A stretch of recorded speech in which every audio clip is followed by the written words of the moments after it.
Okay, happy Wednesday racing, bayang karerista. Shoutout lang tayo saglit. Happy racing kila Boss Ronald Susim at kay Boss Erickson Coy Aguilar ng Tondo, Manila.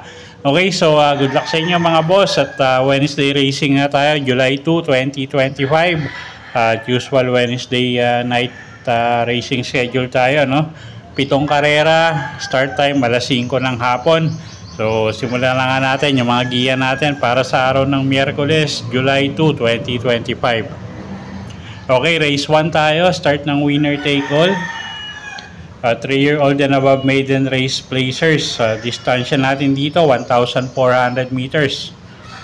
Okay, halos dato may panalo, no? At kung may kursonada kayo, dagdag nyo na lang. First choice natin dito, kalahok numero 4 na si plus 5 Cosa, Mark Gonzalez yung re-renta dyan at medyo may kainaman din naman yung pinakita nito sa barrier niya at medyo mainam din yung linyado niyang kabayong yan. So first choice natin yan. Second choice, kalahok numero 3, Easy Go Lucky, gagabayan naman yan ni RM Garcia at last run niya medyo maganda rin yung pinakita. Okay, so sa race number 1, first choice numero 4 plus 5 Cosa, second choice numero 3 Easy Go Lucky. Okay, race number 2 tayo, class 5-5 placers, distansya 1,200 meters.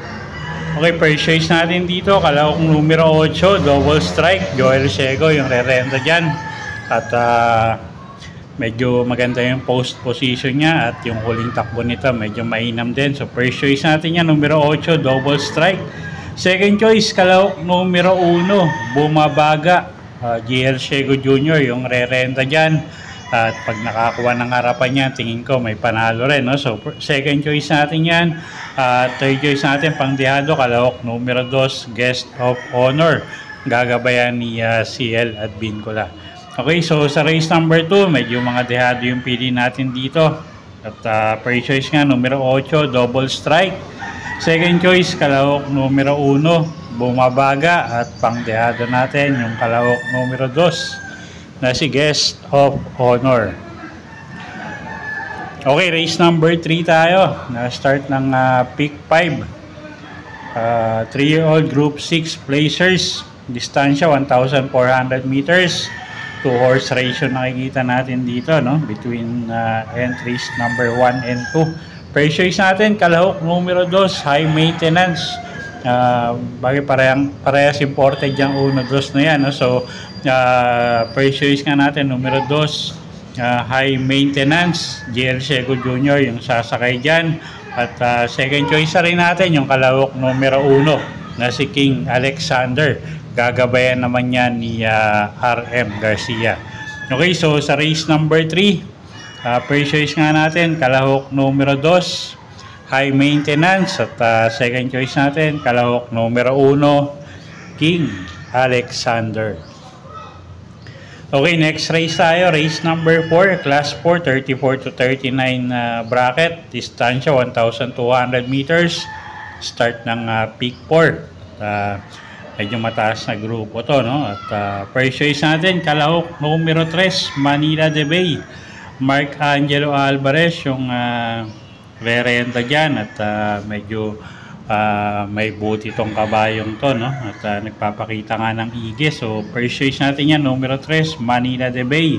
Second choice natin, kalahok numero 5 na si Madam Mayhem, gagabayan naman yan ni JB Hernandez. At tingin ko pag nagkalutsahan sa una, isa to sa pwedeng makinabang, no? Sa isang dramating kabayo nga.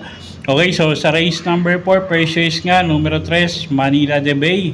Second choice, kalahok numero 5, Madam Mayhem. Okay, race 5 tayo. Class 5-5 placers. Distansya 1,200 meters. May 8 kalahok. Anybody's race to. At dagdag na lang kayo kung may personada kayong diado. First choice natin, kalahok numero 8, Ivan. Ace Aguila yung sasakay dyan. Pag nauna, tingin ko malaki panalo. At siya nga yung first choice natin, numero 8, Ivan. Second choice, kalahok numero 5 na si 7 of Diamonds. GL Shego Jr. naman yung sasakay dyan. At isang diremating kabayo. At siya nga yung second choice natin. At third choice natin, pang diado, numero 3, Pendant. Gagabayan naman ni AR Villegas. Okay, so sa race number 5, first choice, numero 8 na si Ivan. Second choice natin, kalahok numero 5, diremating 7 of Diamonds. At third choice nga natin dito, kalahok numero 2, Pendant. Okay, race number 6 tayo. Penultimate race, class 5, 11 to 15 bracket, distansya 1,200 meters. May 8 kalahok tayo dito. First choice natin dito, kalahok numero 1, Red Soul. JMS Torque yung sasakay dyan, gamay ng hinete. At pwedeng isunod agad sa unahan yan, no? At pwede rin naman iuna. So, first choice natin yan, numero 1, Red Soul. Second choice, kalahok numero 8 na si Just Me. Jeff Sarate naman yung sasakay dyan. At medyo nagpapakita na ng igitong kabayong to, no? Paumento na. So, tingin ko may panalo rin yan. Third choice natin dito, kalahok numero 2, Rainy Days. CL Advincula, yung sasakay dyan. Pag nilabas ng connection yan, tingin ko malaki panalo. So, dito sa race number 6, first choice nga, numero 1, Red Soul.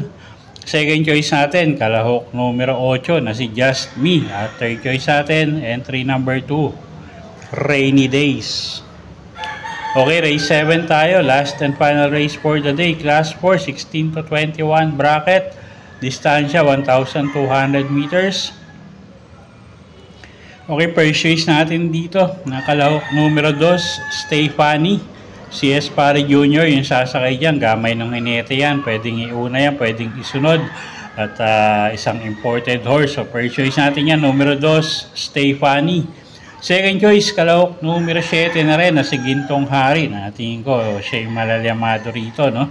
At gagabayan niya ni Alison Pabilik. So, pag nauna rin to, tingin ko malaki panalo. So, second choice natin yan, numero 7, Gintong Hari. Third choice natin, kalahok numero 8, Sting.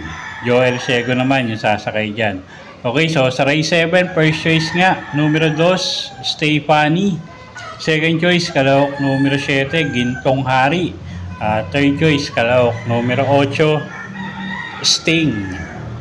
Okay, so yun po yung mga giya natin para sa araw ng Miyerkules, July 2, 2025. Sana po yung makatulong sa pagpili nyo ng mga tatayaang kabayo. Inulit ko po, kayo pa rin po masusunod kung sa inyo itataya yung pinagpaguran yung pera. Good luck po at happy Wednesday racing, bayang karerista.